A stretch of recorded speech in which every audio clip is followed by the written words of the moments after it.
welcome. Thanks for joining me tonight. And thanks to my producer, George. I've kind of had him scrambling today. Can you cut this commercial? Can you add this? I need that Sean Caston clip. He's been doing a great job getting me everything at the last minute. I really appreciate you, George. And I love it when you weigh in. Because, it's just me here talking to myself, unless I have a guest, which I do. I still have another guest. And joining me right now is Laurie Higgins. She is the cultural and education writer for Breakthrough Ideas. And I wanted her in because we need to talk about this SCOTUS case, the one that dealt with Tennessee, and it upheld the Tennessee ban on transgender procedures for minors. They can continue to ban that in Tennessee. And that is a very, very good thing. We're thrilled about it. And we reached out to Alliance Defending Freedom attorney, too, for a interview. We were not able to get it, but they did, at least not yet. They're still reviewing it. They say that this is we did not receive any super high-level analysis today on future implications for this case. In fact, we learned that we are indeed still trying to process how this decision plays into sports and women's private spaces, since the opinion didn't provide definitive answers on those areas, which I'm sure is at the heart of what I wanted. Actually, it was definitely. I wanted to know what is the impact here. But we do know that Tennessee children, they wrote, will be spared from irreparable harm. But even more profound is the fact that so will children in 26 other states where similar state laws have been enacted. So that is very, very good news. But of course, what does that mean for Illinoisans? It means that we will once again, just like we are a haven for abortion following the Dobbs decision, is more than likely we will become the haven for those or the protected for the parents who want to trans their children. And that's just a sad, sad place. Anyway, Laurie Higgins joins me now to weigh in on all this. Laurie, thanks for joining me on this program. Thanks for having me, Jeanne. So what is you wrote a lengthy article. People can read it at breakthrough-ideas.com. Look under our read part. Look at I believe it's still the top article on our front page. What does this mean to you? What do you pull from this decision? Oh, gosh, a lot. And it's really, really good news because I've been fighting for these kinds of laws for years now. And this brings forth a lot of things. I focused in my article on one of the attorneys for the ACLU arguing against the Tennessee law. She identifies as a man. Her name is Chase Strangio. And what's really interesting about her, some of the things that she said, one was that Justice Alito got her to admit that it does not reduce the incidence of suicide when kids are trans, when they are given puberty blockers and cross-sex hormones and surgeries. Alito really pushed her on the issue, and she danced around it, trying to say, well, these things will reduce depression, anxiety, and suicidality, which are indicators of potential suicide. But he knew the stats on this, and he referenced the CAS report, which came out in the United Kingdom, which said there's no research proving that this reduces actual suicides. And what this reveals is how that threat has been used against parents to convince them to trans their children. They have been terrifying parents for years, saying you can choose between a trans child and a dead one. And that is actually false. And interestingly, well, that's what Chloe Cole testified to as well, said that her parents were given that similar decision, because she tries not to blame her parents, but she says this was the choice put to them. And there's so much regret in what Chloe went through. And she's one of the brave and early people who came forward. But now if people go online, they'll see all sorts of stories. Of course, many of them, perhaps most of them, are the young girls who in adolescence were on social media and suddenly, never having identified as male in their early childhood, suddenly during adolescence, after being on social media, developed what has been called rapid onset gender dysphoria.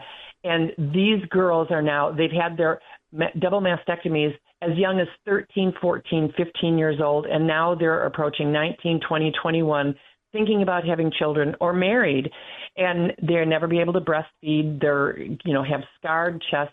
And these girls are telling their horror stories, and many of them will say, and those of us who've been watching this issue know that the medical community has been using this sentence for years. If you get it to choose parents between a trans child of the going to become the sex they are not, and a dead child.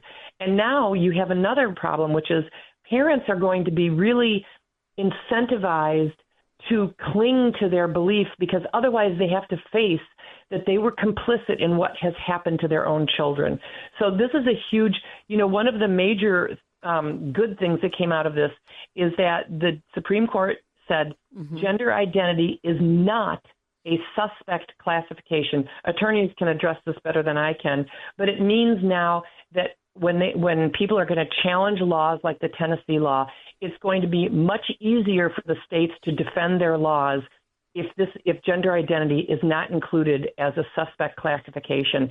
I want to point out that here in Illinois, in the Illinois Human Rights Act, there still is an exemption that says this: nothing in this article shall apply to any facility which is distinctly private in nature, such as restrooms and shower rooms. That is in our law now. We have Governor Pritzker to thank for what's been going on in our schools. As soon as he took office, he formed a task force of pro-trans leftists who came up with ways to trans schools. This task force did. And then he issued guidance which is not law. And so this is very, very good news for those states now who either have these existing laws or are going to pass laws, that they will have a strong defense to protect their laws. I want to say one other thing. In Massachusetts and New Jersey, minors cannot have their genitalia pierced, even with parental permission. And why that's important is because leftists are saying parents should be able to decide if their kids are trans. Well, there's many things that parents cannot decide. In Illinois, parents... You can't tan. What the hell? Minors cannot get tattoos, even with parental permission here in Illinois. But we will trans children. And the other thing that this, in Clarence Thomas's statement, where he said this case carries a simple lesson in politically contentious debates over matters shrouded in scientific uncertainty, which is true, courts should not assume that self-described experts are correct. This is really important because our professional medical and mental health communities, including the AMA and the AP and the American Academy of Pediatrics, have been wildly politicized. And they come up with their policies. About 50, 60 members of the academies come up with their pro-trans protocols, and then that goes out to the media. It's not run by all the members of the academies. And so we've been trusting these people. It came out just a couple years ago. What was it? It was the Vanderbilt University Medical Center. Yes. I think it was where it came out where they had video of doctors saying, these surgeries make us a lot of money. It was all about the money. Yep. Exactly. Well, a couple things here. First of all, I want to make sure that Rob Hanlon understands that all of the if it saves one child stuff is nonsense, because that's what he said. He literally said that in public comment. That's why we have to have genderqueer on the bookshelves in our public high school, because if it saves one life, then we have to do it. Well, that was completely debunked, so that's a good thing.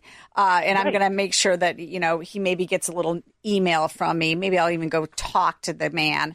Do you want to reconsider it in light of what's come out in this Tennessee case? We'll see what he says. But the other thing that's really interesting, and Cranes writes about this, Supreme Court ruling on gender care puts more pressure on already strained systems in Illinois. What are the strained systems in Illinois that John Asplund talks about? He talks about the fact that much of the gender-affirming care is done by Planned Parenthood, and Planned Parenthood's having a little bit of a difficult time. It says that the Guttmacher Institute estimates Illinois provided abortion care to an estimated 35,000 out-of-state patients in 2024, accounting for 39% of all abortions in the state, the highest percentage of out-of-state care in the country. So we already are in an attractive spot for Planned Parenthood for out-of-state abortions. An increase in out-of-state traffic for transgender health care could come at a bad time for Planned Parenthood of Illinois. The Reproductive Health Care Organization provides gender-affirming hormone therapy to transgender, non-binary, and gender-expansive people age 16 and up.